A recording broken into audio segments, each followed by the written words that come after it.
Hello, family. How's everyone doing today? I hope everyone is doing well today. Let's talk about the new update on Ella Goodie's case. After 3 years and 9 months later, Brandon has just finally made a heartbreaking confession to what he did to Ella Goodie that caused her demise. And we're going to hear the exclusive interview that Cafe did with Ella's family that pushed for Brandon Francisco to finally confess to what he did to Ella Goodie.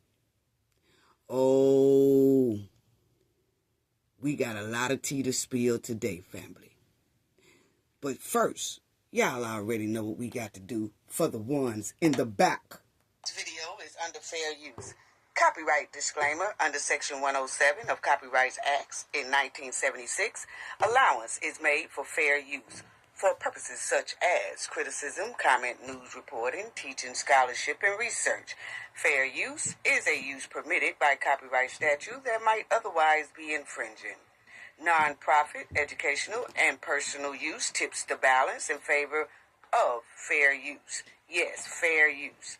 All rights and credits go directly to its rightful owner. This video is purely for fair use, opinion, and entertainment. Enjoy. And we also want to add that everything in this video is alleged. Yes.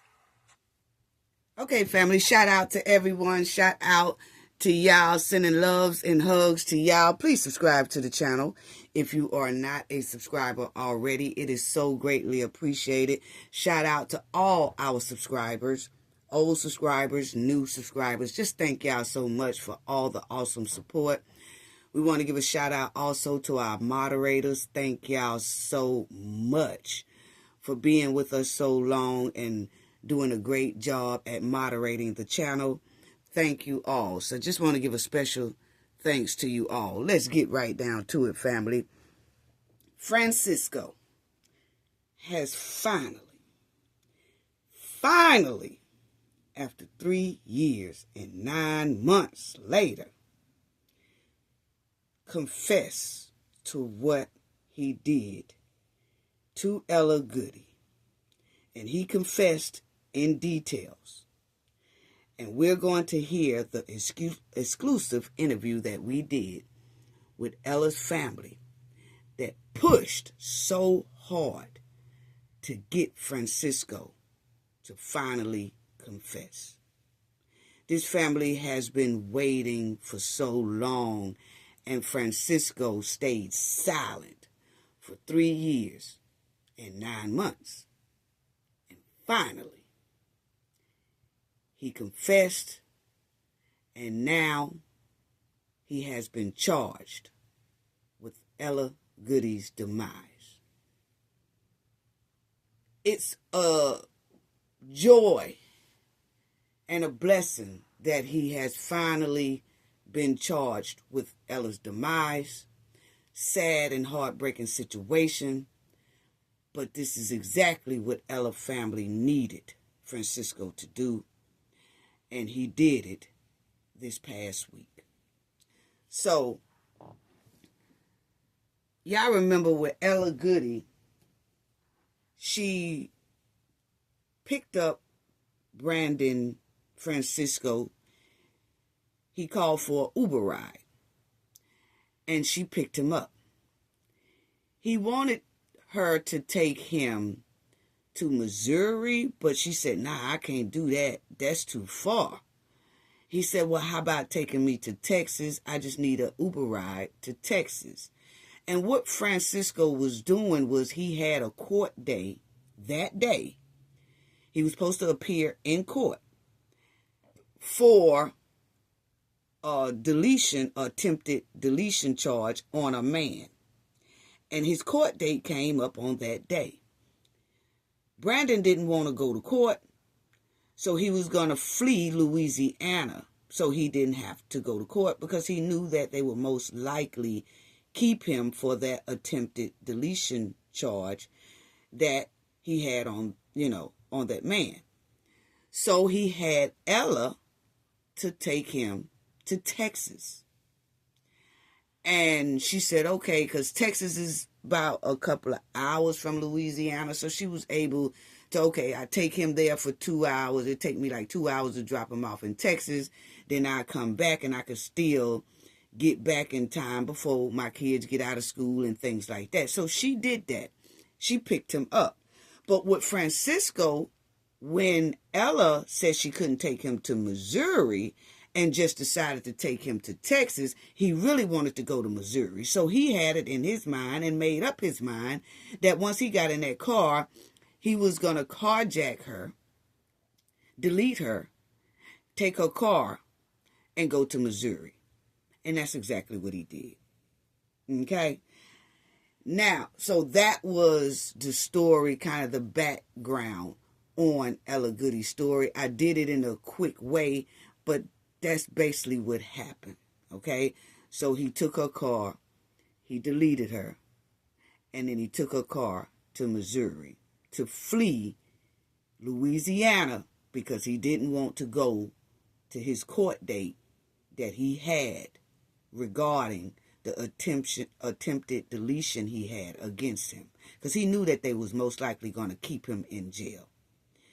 So, remember, let's go back to this. Y'all will see this right here, that Francisco did plead guilty in the deletion of Ella Goodie. He's facing now life in prison. So he confessed a week ago. Okay? He pled guilty on November the 13th to committing a carjacking resulting in the demise of Ella Goodie. Okay?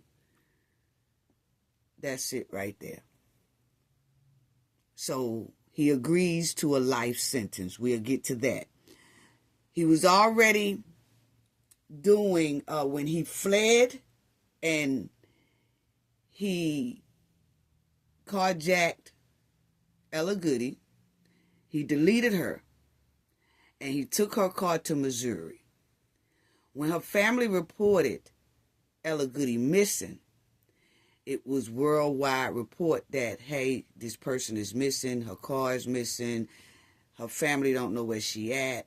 And finally, they tracked Ella's car in Missouri. When they tracked Ella's car in Missouri, they did a search to the car and everything, and it was a lot of blood inside of that car. And when they matched the DNA, it was Ella's blood in that car. And they said it was so much blood in that car that it was no way she survived. So she was gone. They labeled it as a deletion because the amount of blood that she lost, they were saying there's no way she could be alive. Okay? So they labeled it as homicide. Okay? Now, then they was on the lookout for Brandon. Okay? Because they knew that was the last person that was with her. Well, they pulled over a car in Missouri, and it was a guy in the car, and Brandon was in the car. And when they ran their names, Brandon came back as wanted in Louisiana for missing his court date concerning the attempted deletion charge that he had, that he didn't come to court. So they booked him in Missouri and extradited him back to Louisiana. Now, they was asking him about Ella's Goodie, but he would never talk. So he just went to court. When they extradited him back to Louisiana, they made him go back to trial for the attempted deletion on this man, and then they gave him 33 years for attempted deletion on this here man.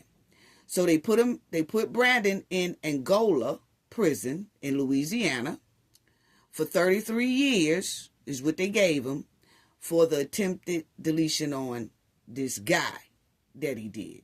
Okay? So Brandon had been sitting in Angola charged with attempted deletion only for that man. He wasn't charged for Ella. And then he wouldn't talk. He would not talk. And so he was sitting there, and Ella wasn't getting any justice. And I think it was given to me, my opinion, that I guess like the state of Louisiana was saying, well, we already got him in jail for 33 years, so it's basically like he's still incarcerated. And Ella Goodie's case started fading away. It was like it wasn't a sense of urgency to make Brandon go to trial for Ella's demise because he was already sitting in there. But her family wanted some type of justice for Ella Goodie. And they wanted Brandon to be held accountable for what he did to Ella. But it was taking so long, and 1 year went by, they still wasn't charging him. 2 years went by, they still wasn't charging. So a family member reached out to Cafe of Knowledge, and they said that they saw how we broke down Shanquilla Robinson case and wanted to know, could we help in some type of way get justice for Ella. And we looked through what was going on with Ella. We talked to the family about what was going on with Ella. And we said, hey, we will try to help push for Brandon Francisco to be held accountable for what he did to Ella. Okay? So, then family, y'all remember that then I told the family we will do an interview with the family, and we did an exclusive interview with the family, and we did it on this video right here, which y'all would see. It was February 20th, 2024. Okay? And this was the exclusive video that we did, interview with two of Ella's family members, her mother and her godmother. Okay? And in here you would hear how we all started at that moment. Ella had been gone for 2 years, but nobody was pushing for Francisco Brandon to be held accountable for Ella's demise. So we helped the family, and me, my team, and Ella's family work endlessly from this point on, February 20th, until now, for Brandon to be held accountable for what he did to Ella Goodie. So I want y'all to also listen to this exclusive interview, because I want to refresh. It was a lot of people probably that's listening now that didn't know that this happened, and we want to refresh everyone's memory on how we pushed and worked to make sure Brandon get charged for Ella's demise, and for Brandon to get more time on top of that 33 years. Because, see, those 33 years was for attempted deletion on another man. So that means that once he would have did them 33 years, he would have been out, because he have no other charge on him, which he needed it because he deleted Ella. So that's what we was pushing for him to get more years on top of his 33 years, for Ella. So we had this interview. Cafe and her team helped Ella family push for Brandon to get more than those 33 years, because he needed more time because of what he did for Ella, so that her family can get closure and her 2 kids can get closure as well. So listen to the exclusive interview that we did and how hard we pushed for Brandon to be charged and get extra time and tell us what happened to Ella Goodie, because he had been holding what he did to Ella for 3 years and 9 months. And finally he told it. But let's go through the exclusive interview that we did with Ella Goodie's family. Check it out. This is how it all started. In 2024, February 20th, 2024, when we started pushing and helping this family and making sure that Brandon Francisco get charged for Ella's demise and tell us what happened to her. Check it out. On him. Okay? The driver didn't say it was his. Check because it out. If so, that charge would have been on the driver. No, they put that charge on Brandon. So evidently the passenger must have said, that's not my gun, that's his shit. Hey? Okay, so what I'm talking about there, and then it's going to go into the interview with the family. But what I'm talking about there, family, is that when Brandon got caught in Missouri in a car with another guy, and they called his name in, and they also found a gun on Brandon when they had pulled him over. And that's when they ran Brandon's name in, and it came back that he jumped court. He didn't appear to court. He was wanted, hold him, keep him, and then he had a gun on him. And we were saying at that time, because the dude that he was with must have said, that ain't my gun, that's his gun. And I was telling everybody at that time that I did this video that I was worried that they found a gun on Brandon, because I hope he didn't use it on Ella, but it was worrying me that he had it. But the guy most likely that was with Brandon when Brandon got pulled over, when they got pulled over in Missouri, must have told the police, hey, that ain't my gun, that's his gun.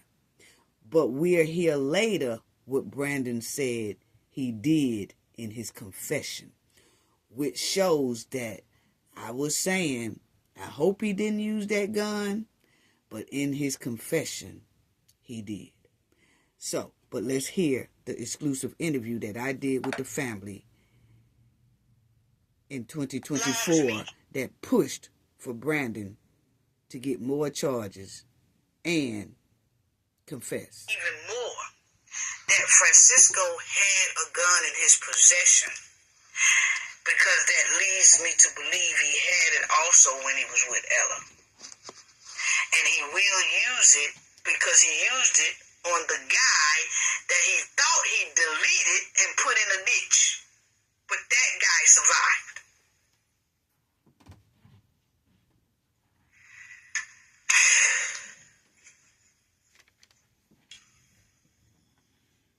We're going to need this man to talk and tell us what happened to Ella.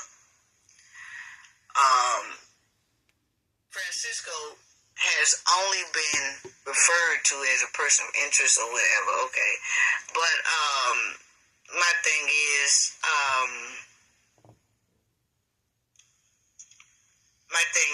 now this, he just need to come up off the information and tell. And this that y'all hear is this video y'all see on the screen that I did February 20th, 2024. Now, the interview, the exclusive interview with her family, her mother and her godmother, is going to come in, and this is when we started pushing for Brandon to be held accountable for what he did to Ella. Tell us what happened to our girl. Tell us what happened to our sister. Please do. I mean, that's all we want, is for him to tell us what happened to her. What did he do? What did he do to her? But anyway, now that y'all have a lot of that information, I'm gonna let y'all hear a little clip of her brother at the same time, okay? Unbelievable. Unbelievable. So he got a rap sheet. Francisco have a long rap sheet.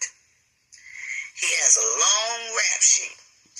And that rap sheet is, he was taking contraband. All this is on his rap sheet, okay? He got a long history. Contraband. Taken to and from the institutions.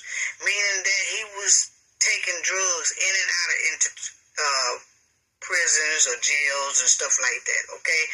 Transporting drugs or contraband all through the place. Ain't no telling, contraband could be anything. He could be trying to sneak in soap or sneak in whatever. But that's what he was doing. So he got that charge too, all on his record.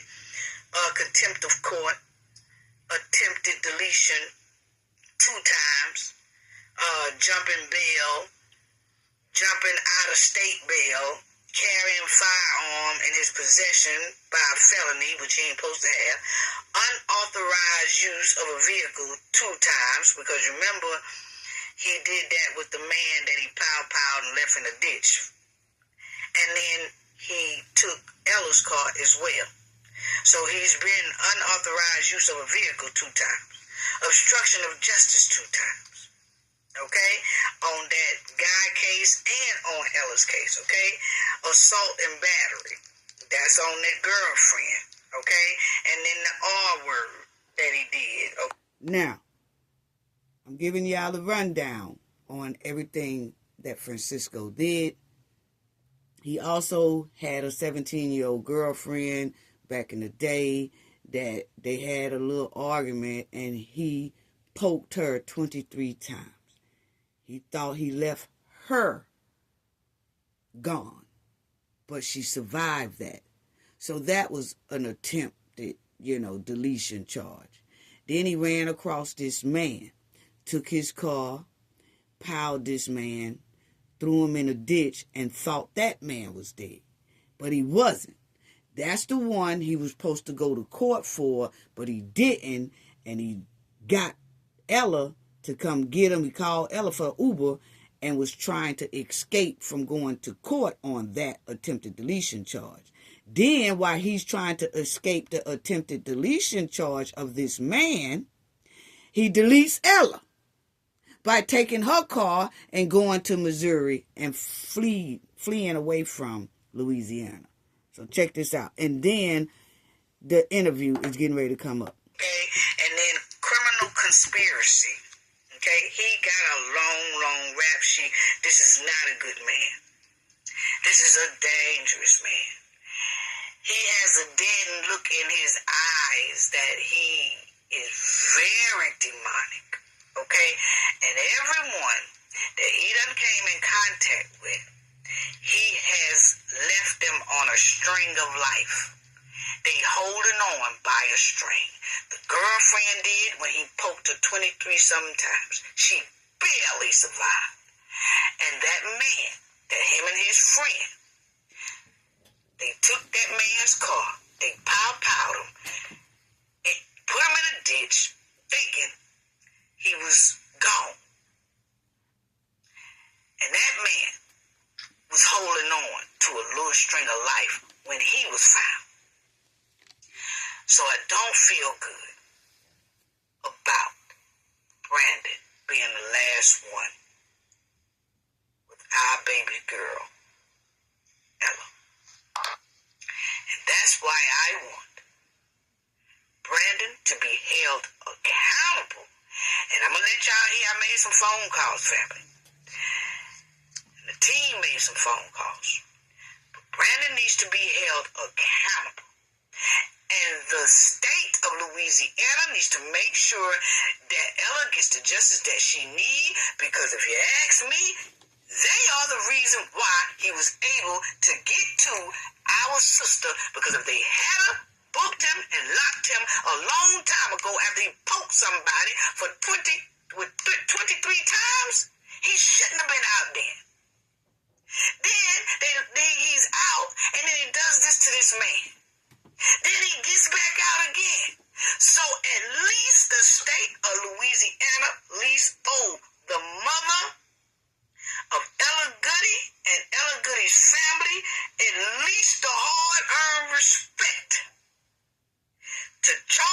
this man and bring this man into the courtroom. Because actually, Ella was failed by them giving him so much rope. Why did he have so much rope? And y'all know how Cafe do. Do I have to dig and see, do he got any relatives? Why was this man walking through all that? And y'all know what I mean by dig to see if he have any relatives. That means y'all already know. Let me straighten that out so people don't think that was some type of threat or anything like that. No, it means that I was going to dig to see what type of background that he could have either had help from family members to what he did with Ella, and then see if they can be held accountable, because he has been doing this in Louisiana and it looked like he was getting help from somewhere. Or did he have family members that worked in the system that was getting him so much rope? That's what I was talking about on that. But, you know, we'll hear about his confession. Yeah, but we didn't have to do that because we made them phone calls, and y'all will hear that as well. And as y'all will hear the exclusive interview with we did with her family, we also made calls to the big dogs that was holding Brandon to see when he was going to be held accountable for what he did to Ella. So yeah, they do owe Ella the respect to charge this man quick, fast, and in a hurry. Quick, fast, and in a hurry. Chop, chop, chop, chop. He needs another 30-something years onto his sentence. And he needs to tell us what happened to Ella Goodie. And he finally did. Finally, this week. Finally, he told us. Mother. Now, this is the interview. Godmother first. And I'm going to let y'all hear that story. Okay? This is the godmother. We are talking. And I just want y'all to hear the outcry and the pain that they have. I'm just letting y'all hear this one, but me and Ella mother do talk behind the scenes, and those I will not reveal anymore. I'll just be telling y'all what's going on, this, that, but I won't let y'all hear any more of the phone calls. But this, they wanted y'all to hear the outcry that they want, and they want us to push it out, push the story out. This man needs to be held accountable. We don't care nothing about him already sitting in no Angola prison. That ain't for Ella. He's sitting up there for Ella. We need him to sit on his rump, knowing that he got extra time for Ella. Okay? Yeah. Mm-hmm.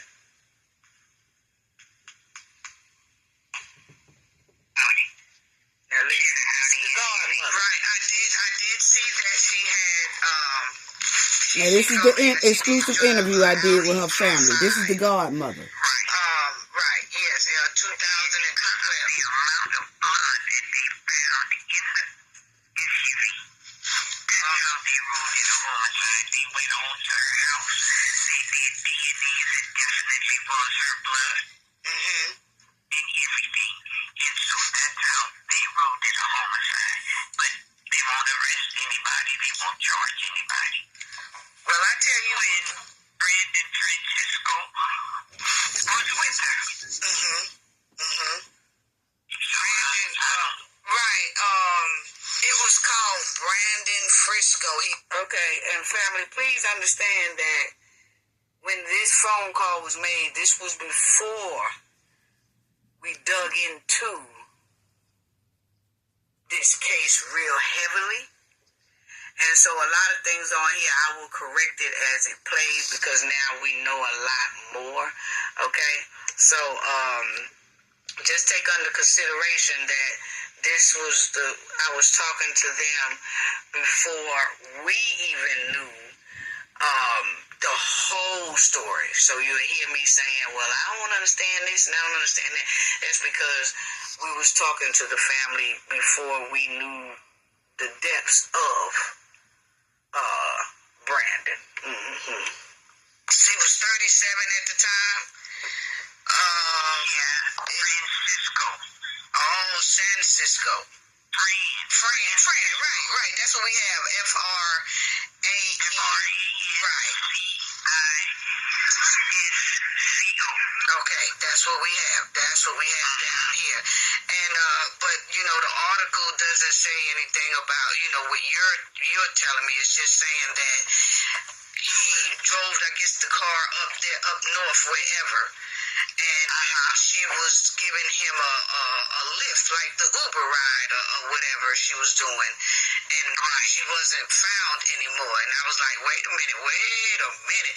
So when we looked more into it, then we saw, well, he's arrested, but not for her. Right. And so whereas you're telling me this, but see, the article doesn't say the details that you have given me, that, well, it was some little blood samples and stuff like that they could use to charge this man. Right. Wow.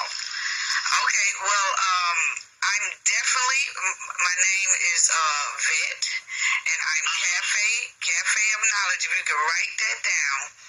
And this is also my number, but I'm going to start working on her story. I know y'all there in Louisiana, so y'all know how Mardi Gras is there and here in Mobile, but I'm definitely going to start pushing her story for that man to be held accountable for her death and disappearance, and he needs to give out information so that the family can at least get their insurance and her burial and things like, the death insurance. He needs to come up off that. So what I'm going to do, I'm going to demand that my Cafe of Knowledge family, they start making phone calls, pushing that police department up there, because we have it wrote down where he's arrested at, and we do have it wrote down where he's arrested at. We're going to start making phone calls asking why haven't he been charged for her murder, because the blood is there and everything. So yeah, no, this keeps work, and that's just what we do. That's what we do. We work on a lot of cases like that, and we push, and we have made a tremendous difference in a lot of cases. Okay. Well, let me give you her mother's name and her mother's number. Okay, so I stopped it right there, because I don't want y'all to hear her mother's name or her mother's number, but I'm gonna get right back to it. But the thing is, family, he needs to be held accountable. I'm sorry. Okay, so now on this part, yeah, it's going to continue. Here it is. We're going to push for him to talk. And let me say this before I let the interview continue, is that this is what we have done for over 38 years now. Okay, that's just part of what we do in our business, put it that way. Okay, we help others out here. We try to get people justice, and we just don't talk about it and report on them. We do a lot of work behind the scenes to make sure that a lot of families get closure when something like this happens. Okay, so we don't just talk about it, we are about it. We be about it. We do make a difference over here. Okay, it's just not for click, views, likes, and all that, just to talk about the story and then leave the story alone and go to the next one. Some cases we do that, but the majority of cases we do work behind the scenes, but we don't say nothing out loud because this is just what we do. And that's a lot of the reason why I can only come on here and do videos about twice a week, because we have other I have another business that me and my team does, and that's help people. Okay? So, listen to the rest of the interview. To get those charges. Okay, that's all well, fine and good about those 33 years, but he needs to be charged and get more years on top of that for Ella, and he needs to talk and at least tell us where she is. Just a little something. Just tell us something. So yeah, we're gonna demand that. She has a brother. Okay. And she does, yeah. Her brother is the one that, you remember that he is the one that put the missing report out on Ella on March the 11th. You know what I'm saying?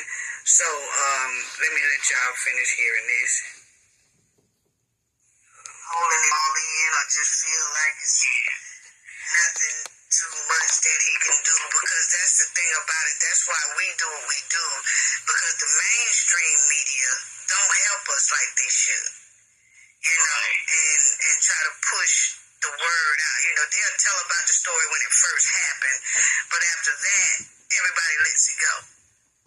But the family is still grieving and haven't gotten their due justice, or, at least tell us what happened to our loved one. And so we pushing more for that, like we're not letting them go in vain at all. So I'm glad you took the time to talk to me, and I'll be calling her mother. And I'm quite sure her mother will contact you as well, but I really... I see your mom every day. I work for her. Okay. Well, yes. And so y'all know that Ella's mom is in a wheelchair, so she really can't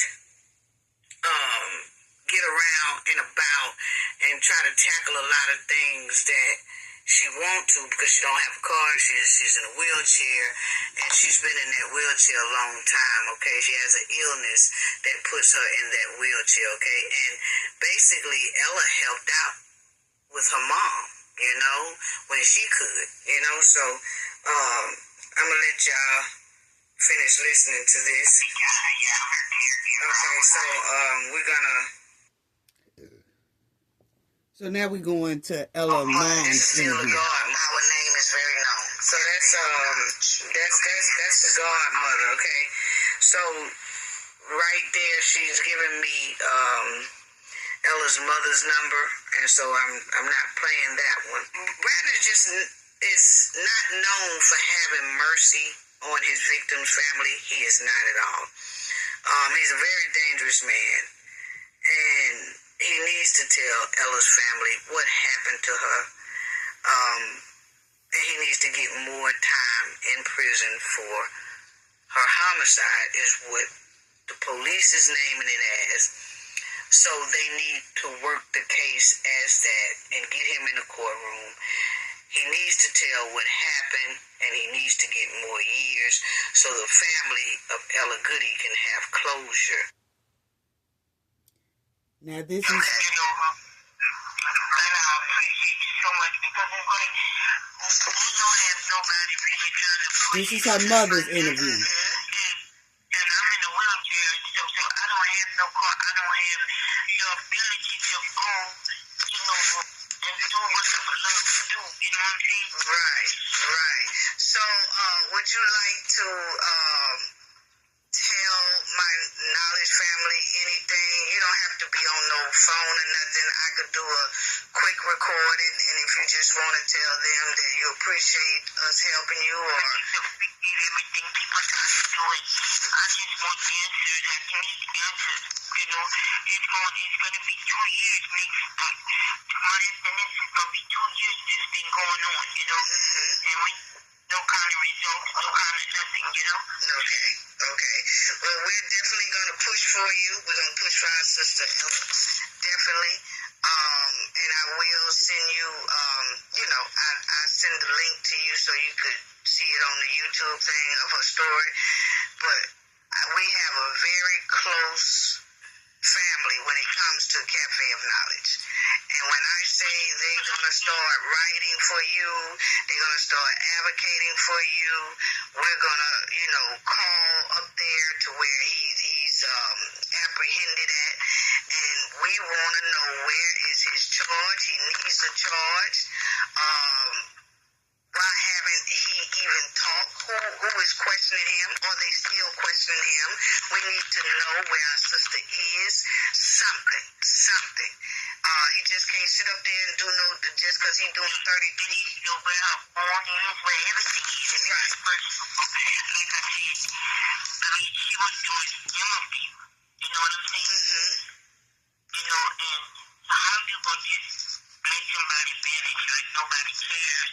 I don't care if it's 25 years, 30 years, that's somebody's child. That ain't somebody you could just throw this out of the room like they ain't nobody. Right. Right. Yep. You're right. And so, once again, our condolences to you. This was... You know what? This is what I'm saying to you. Everybody be saying my condolences. I say, until I have a corpse or something to prove it, I don't, I believe in my heart that she's still here. But if you don't have no corpse to show me or to prove it, I know she's not. That's true. That's true. Right. See, because I gotta keep the faith. I can't just assume because they said this. That's true. That's true. Because it's just the way they have it, I guess, listed. Yeah, but I'm saying, a mother knows. Right. You know what I mean? Right. A mother knows. You're right. So we're gonna see. He gonna tell us where she is. You know what I'm saying? He needs to. Rather she's a... And family on that side, this was the first call that me and Ella mother had, and we've had several calls after that as well, which I'm not gonna talk about that. Now y'all gonna hear me explain Ella mother. That Ella mother, y'all heard her say when I said my condolences, she said, no, I don't want nobody. Everybody tells me that, and I don't want people to tell me that because I feel in my heart she's still here. She's not gone, right? She's not at her demise. So I, as a mother, have to keep the faith, and I continue to say that she's still here. And she really don't like for people to say my condolences because she's still, after 2 years, because this is 2 years after Ella's demise, that they still haven't gotten justice, and Francisco still wasn't charged for Ella's demise. And so she just didn't want to accept it, even though the law enforcement labeled Ella's disappearance as a deletion, okay? But the mother didn't want to accept it.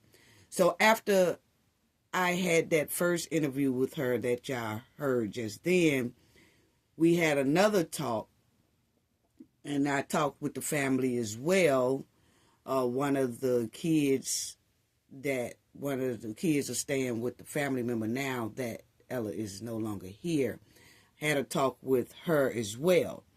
And I had to talk to them and tell them, if law enforcement labeled it as that, sometimes the only way we can continue to fight to get justice is we have to kind of abide by what the law enforcement labeled this situation as, and that's deletion. So this is what I'm finna explain right here that I talked to the family about. We've had several calls after that as well, which I'm not gonna talk about that. Nobody hears those. Like I said, I'm only letting people hear this because I want y'all to feel and hear the outcry of her family, her godmother, and her mother, okay? But in that, that's a mother's love.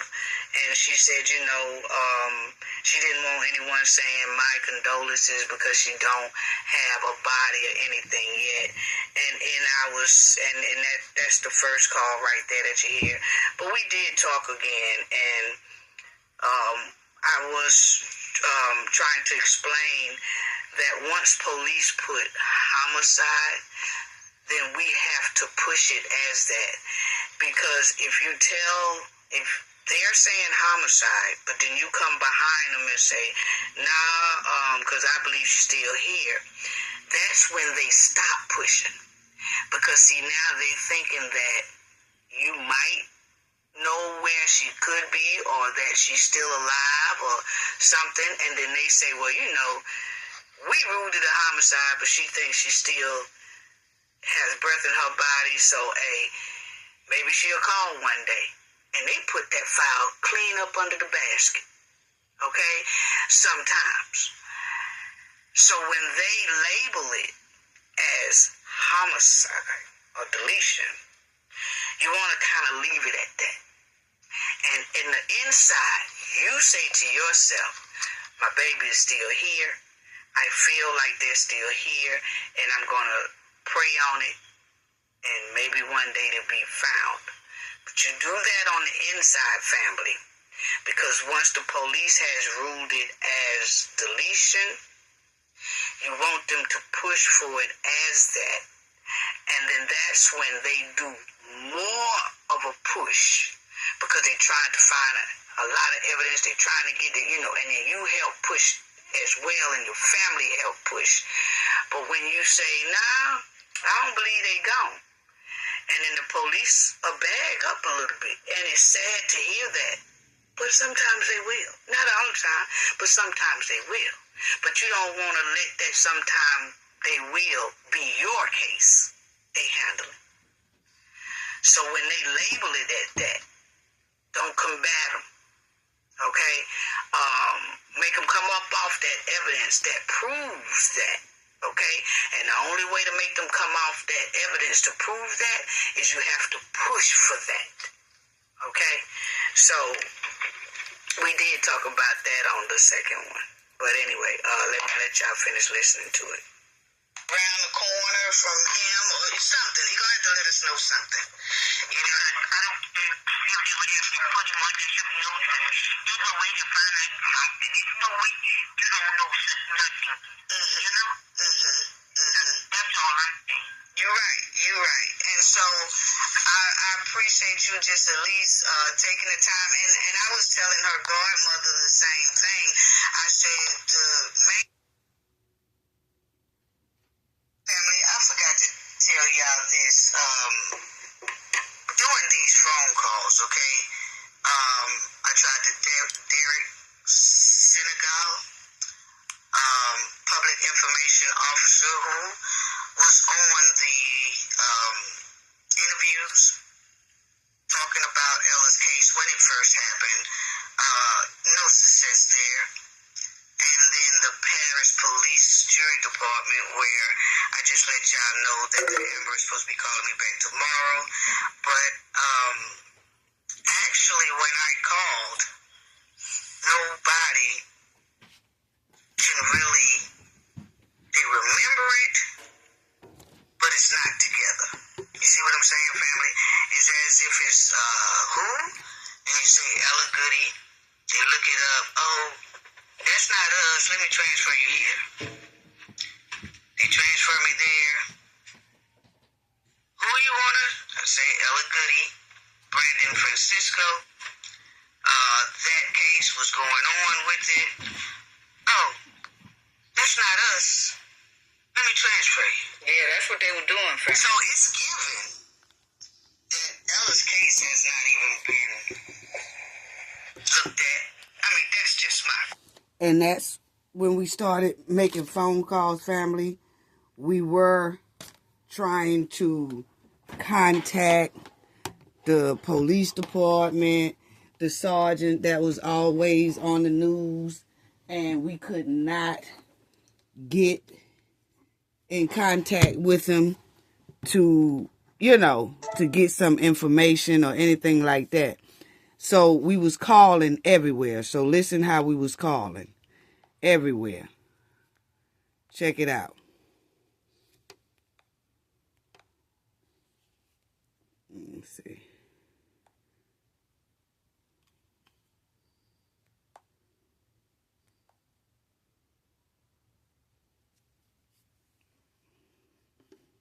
So we was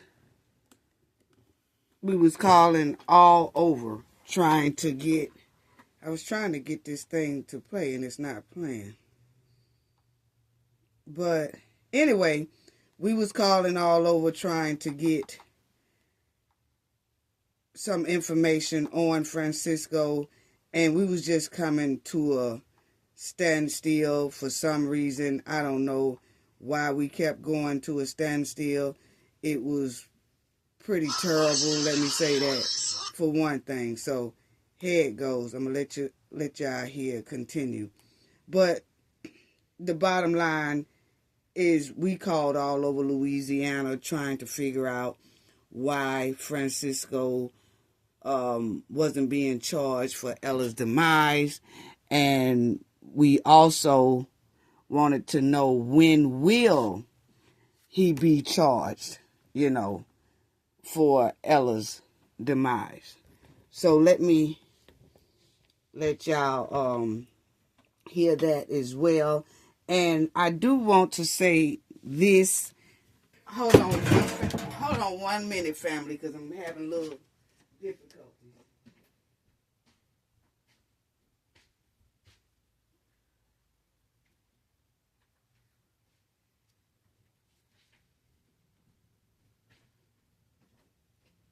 Okay, family. So finally, Francisco went on and told what he did to Ella this week. He did it as a plea deal. Wow.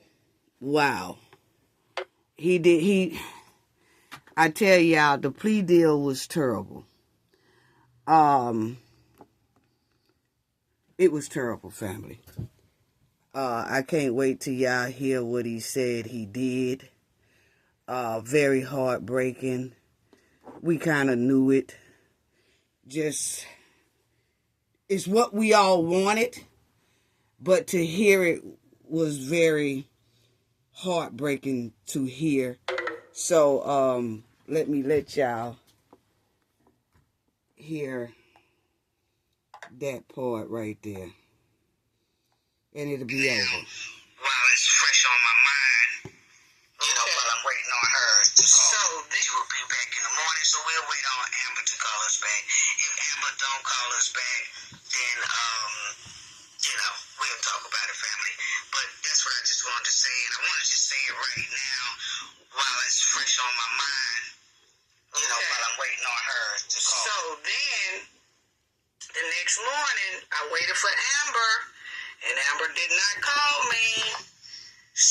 So now Amber is a DA, family.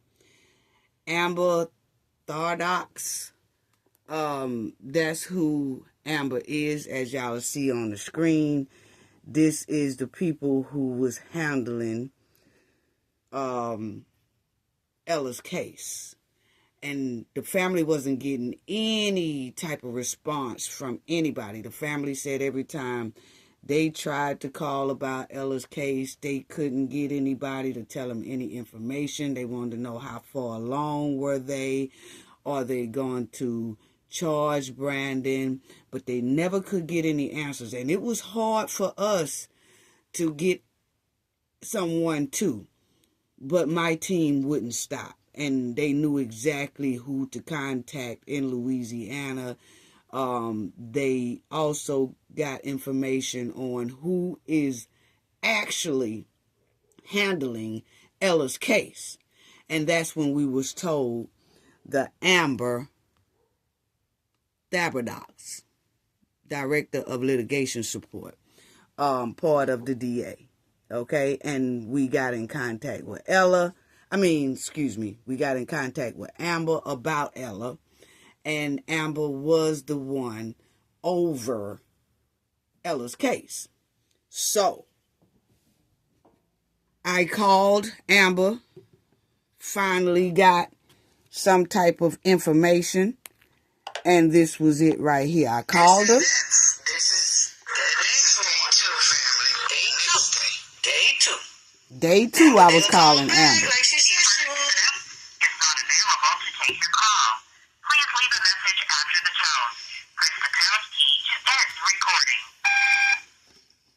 Yes, Amber, we was trying to get an update on Ella Goodie case regarding Brandon Francisco. Can you please give us a call? This is like our third day. I'm not getting any type of response, and I was trying to get a response from you guys before we go public and live about this situation. So can you call us back at 678? Okay, so now y'all know that that's what I did, okay? So y'all are here. Y'all heard it say, do, please leave a message or whatever. And I left that message for Amber right here. Okay, and I, told her, hey, we had this like our third phone call. We haven't heard anything, and we can go to a higher chain of command if needed. And we hoping that you call us back about this case regarding Ella Goodie. And as we called different places, they was all like, Ella who? Ella what? What case? It's almost like Ella case was really forgot about. Not know. I don't know if it's just wrong departments or just people just didn't know. But finally we was told it was Amber Theradox or whatever who was handling Ella's case. So that's when we called. And that was my third phone call y'all heard. And finally, we got a response. Okay? And this was it. So now, for returning our call. Thank you so much. So now I gave her a special thanks in advance for returning our call. Okay? See that? Hold on. The Amber, when you call, they do not return calls. And this is the third day, and it seems as if Ella Goodie's, this is the impression I'm getting, that when you call about this case, there's no sense of urgency of getting back to people regarding Ella Goodie's case. So, we'll give it for the rest of the day, and then after that, we'll talk among the Knowledge family and see what the next steps could be to get some straightening. That's all. This is the day, and then after that, we'll talk among the Knowledge family and see what the next steps could be to get some straightening. Now. Okay. So I did do that. So as you see, when I left that voice message on Amber, whatever it is down there, and I said this was my third day, and before I, kind of basically pull up the garage and let out the bumper cars, we would like to hear some type of response. Now, family, this is actually how hard it was for us to get somebody to pull out Ella's stuff and let's start back working on her so she can get justice. Okay, so it was hard at first, but we got that breakthrough with Amber. Tell you, family, it wasn't 10 minutes after that there phone call, someone quickly called back. Okay, it was a Crystal. Crystal said Amber has been out of the office because Amber's kid is sick. She said Amber been out of the office because her kid is sick, and she won't be back until, next week. And that Amber did receive the cafe's message, and that's why she contacted this lady, Crystal, who works in the DA's office as well, to quickly call me back and tell me that she's not ignoring me, that she will definitely call me when the kid get better. She'll call me next week, okay, for sure. Okay, so that is... I don't know if that was an excuse. I'm hoping it wasn't about the kid being sick, and if her kid is sick, I sure hope her kid gets well very soon. Or was it a put-off to get Ella's file back out and get to getting it so they'll be able to tell the knowledge team and Cafe something next week? Either or, we glad we was able to get a response, because that's something, as y'all heard, Ella Goodie's mother says she has never got a chance to talk to any authorities regarding Ella's case. But we did get a breakthrough, and she will be calling me back. And Amber did call me back, family. And me and Amber did talk for a long time. And we had a conversation about it being 2 years at that time that Brandon has been sitting in prison, but still has not been held accountable for Ella's demise. And that Ella's family hasn't heard anything from authorities regarding where Ella's case stands, so that her children can get closure. Okay? And we got that breakthrough. Okay? And Amber was very nice. She handles Ella's case. She also promised to contact the family to let them know that they are going to be pushing hard to get Ella's justice. Ella has 2 kids, and one of her kids is living with the guardian in Louisiana, and the other kid is living with the guardian in Texas. Okay? And they both needed some type of justice so that they can get help for Ella's kids that they are now raising as guardians because Ella's no longer here. And what happened with that family is that they needed for the authorities to put it like on paper and say that Ella is gone, so that the guardians can take that paper to the Social Security office so that they can tell the Social Security office that Ella is no longer here. Because in the Social Security system, she was not reported as gone. So her kids couldn't get any type of government assistance or government help or anything like that to help the guardians out raise these kids, because Ella wasn't reported to Social Security as gone. But Social Security needed some type of proof to say Ella is no longer here, so they could put it in the system. And then once it's in the system, the guardians of Ella's kids can also start applying for different type of counseling and things like that can help them out raise the kids. Okay? So we pushed for that as well. And Amber helped the law enforcement, the DAs and all that. They started jumping on the ball and helping the family get a lot of that done.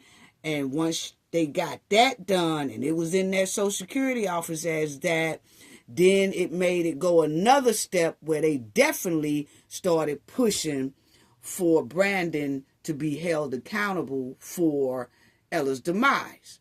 So see, the family was pushing hard. I was contacting one of the guardians of Ella's children to make sure, hey, we do this, we do that, we do this and do that. And things started looking up to where Brandon was finna finally be held accountable. And finally last week, he did. So hearts in the chat, prayers, hands in the chat for this family because they now finally got closure. Okay? So that's a lot of what was going on behind the scenes regarding Ella getting justice. Okay? And then finally, the DA worked real hard to get Brandon charged for the justice of Ella and her family. And he finally confessed. And now he's charged with more time on top of those 33 years. And he has life in prison. Okay? And so let's hear what we heard last week in the news about Brandon confessing and being now held accountable for Ella's demise, and now he has life in prison instead of just those 33 years. Because he had the 33 years, but when he was charged with Ella's demise, it made him get life. So let's check that out for deleting. And this is what he said happened to Ella. Okay. After 3 years and 9 months, Ella's family have some answers. Brandon Francisco detailing to federal agents what happened on March 9th, 2022. That morning, he was supposed to appear in court in Rapides Parish for an attempted murder charge. He feared his bond would be revoked and he'd be put back in jail. So, he fled. The plan, get to St. Joseph, Missouri, where he had friends. Francisco says he'd known Ella Goodie, a former Uber and Lyft driver, because she drove him before. Francisco asked Goodie to drive him there, but she said no because she had to be back home with her 2 children. They agreed on Houston, Texas. Francisco met... So this is the news report we just got last week. Shout out to Kendall R2, moderator, because she had alerted me that Francisco finally confessed. Francisco is finally being charged with Ella's demise. And I did have some phone calls after Kendall R alerted us. We did have phone calls from Louisiana. I guess they was trying to alert us as well that Brandon has finally been charged with Ella's demise, and he confessed. And we got a voicemail from Louisiana telling us that they appreciate the hard work that my team and myself did to help get to this point that Francisco is now charged for Ella's demise. And as y'all see on the screen, that's Ella's car in the middle that Francisco took from Ella to get to Missouri. So finish listening to the news article. We were so glad to hear this. Goodie in Lafayette and her block. She drove him before. Francisco asked Goodie to drive him there, but she said no because she had to be back home with her 2 children. They agreed on Houston, Texas. Francisco met Goodie in Lafayette in her black Audi in the very early morning. Francisco and Goodie check into a Houston hotel around 6:28 a.m. They check out. Now, they said that when he took her, they checked into a hotel at 6:20 and then left back out at 8 something. I'm thinking he was doing that by force at that time. Because Ella was really trying to drop him off in Texas because she knew it was only going to take her about 2 hours to take him to Texas, 2 hours to get back to Louisiana so she'd get back to her kids. She specifically told him that.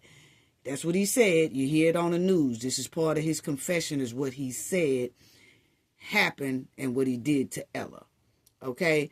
So for him to say that they stopped at a hotel at 6-something a.m. in the morning, and then they checked right back out 2 hours later about 8, and then took back out, I'm thinking he did that to her by force, that hotel thing. You know, I think he then had full control, and she was thinking that, okay, if I go to this hotel for whatever he's making me go here for, he'll let me go. You know. But that wasn't the case. Okay. So let's check out that. Cause that right there sound pretty weird what Francisco said.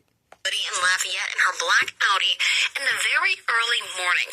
Francisco and Goodie check into a Houston hotel around 6:28 a.m. They check out a few hours later at 9:30 a.m. The two then head back towards Louisiana. Goodie stops in Lake Charles to meet a friend. Goodie's vehicle later flagged by Scott police in their investigation. We know it's her vehicle.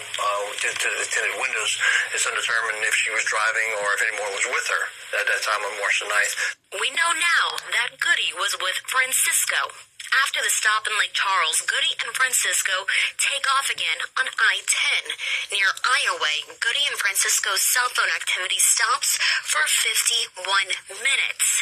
It's this area that investigators later search. This area right here is about... Okay, so when they're saying that she took him to Houston, Texas, that's where they checked into the hotel at for the 2 hours. Something that Francisco, I think this had to still been by force. And then they gets back here to Lake Charles.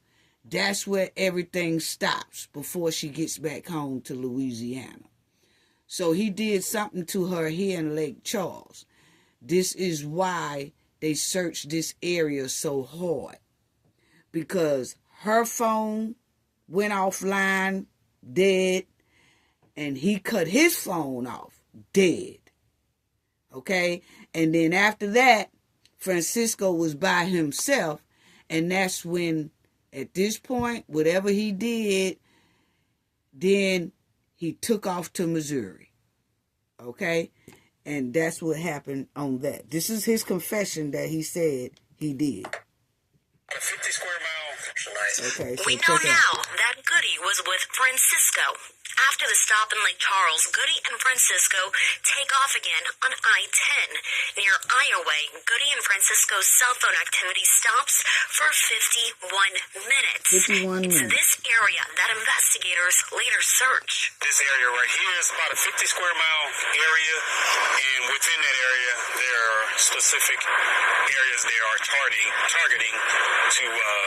and that's the wooded area behind these Francisco pictures. now telling federal investigators he took Goodie's vehicle through force.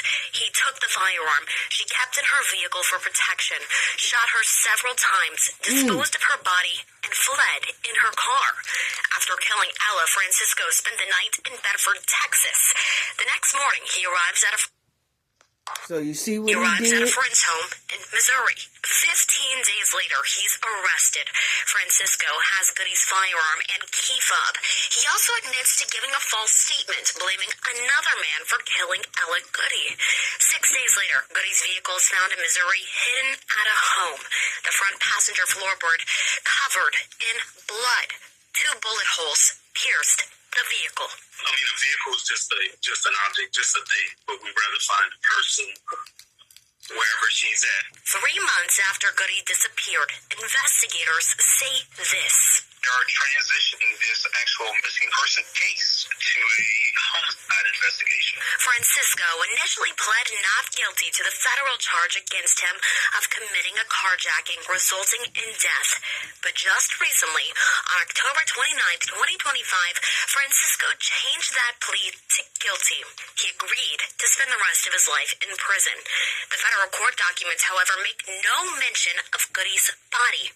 Goodie's cousin, Jessica. Everybody lived with this, and we continue to so we can get Lala back where we want her.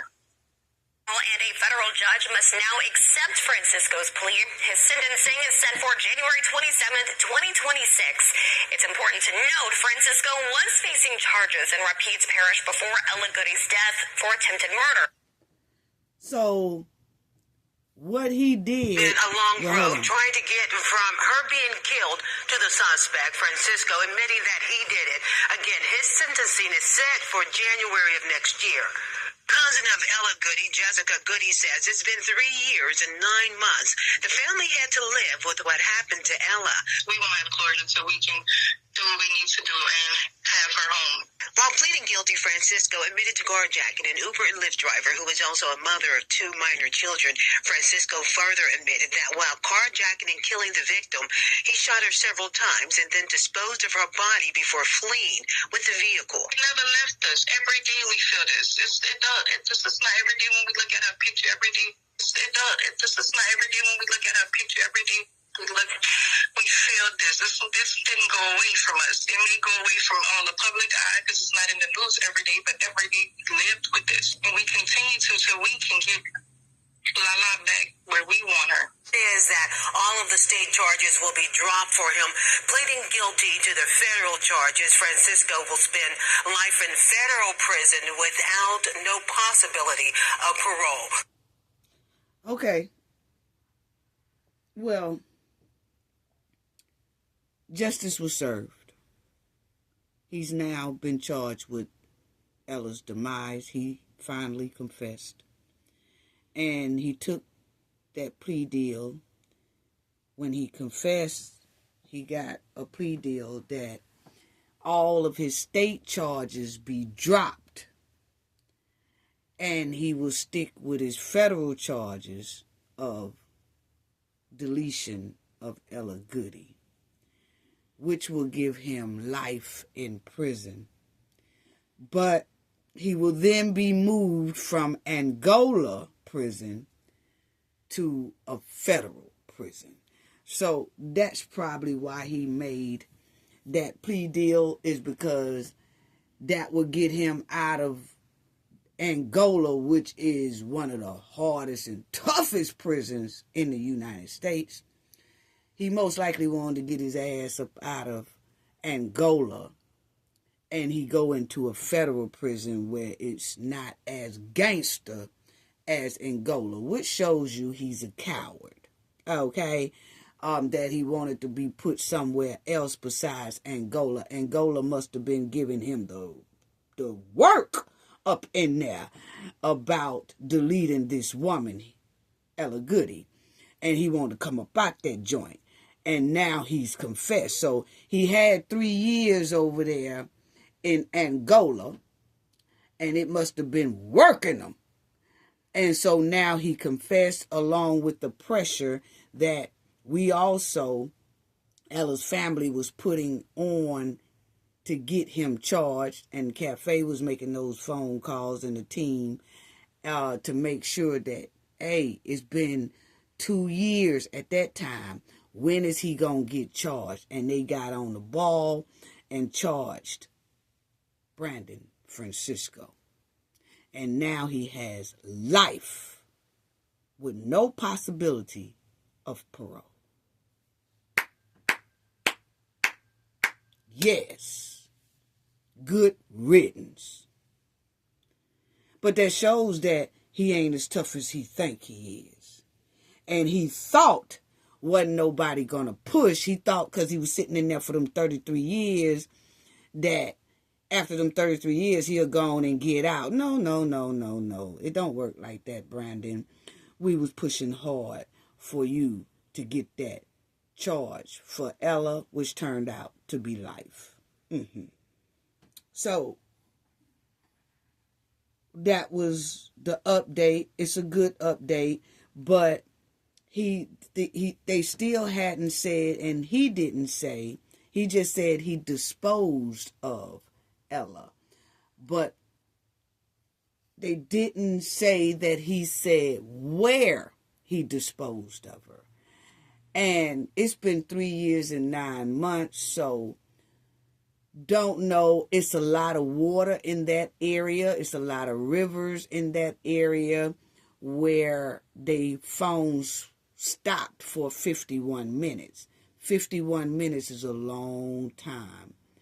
Don't know where he put her at. He just said he disposed of her.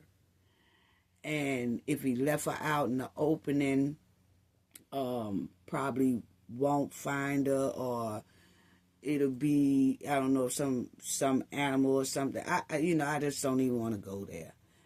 But don't know if she will be found, so that she can have a proper burial. But at least he did say she's not here, period. And that he disposed of her. Wow. Wow. Ella Goodie now has justice. She now has justice, and that's what her family wanted. That's what the public wanted. And it's done. It's done. Justice has been served. We want to, just remember baby girl. Her kids are going to need a lot of counseling and things like that, which the guardians are already on top of all that. Just shout out to Ella Goodie's family, because they were very nice in talking with us, and we was pushing and advocating for them behind the scenes, and the DAs got on it, and they made sure that Brandon Francisco be charged for our beautiful sister, Ella Goodie. We just glad that Francisco has finally told and confessed to what happened to baby girl. And once again, let's have a moment of silence for our girl, Ella Goodie. Rest in peace. Justice has now been served.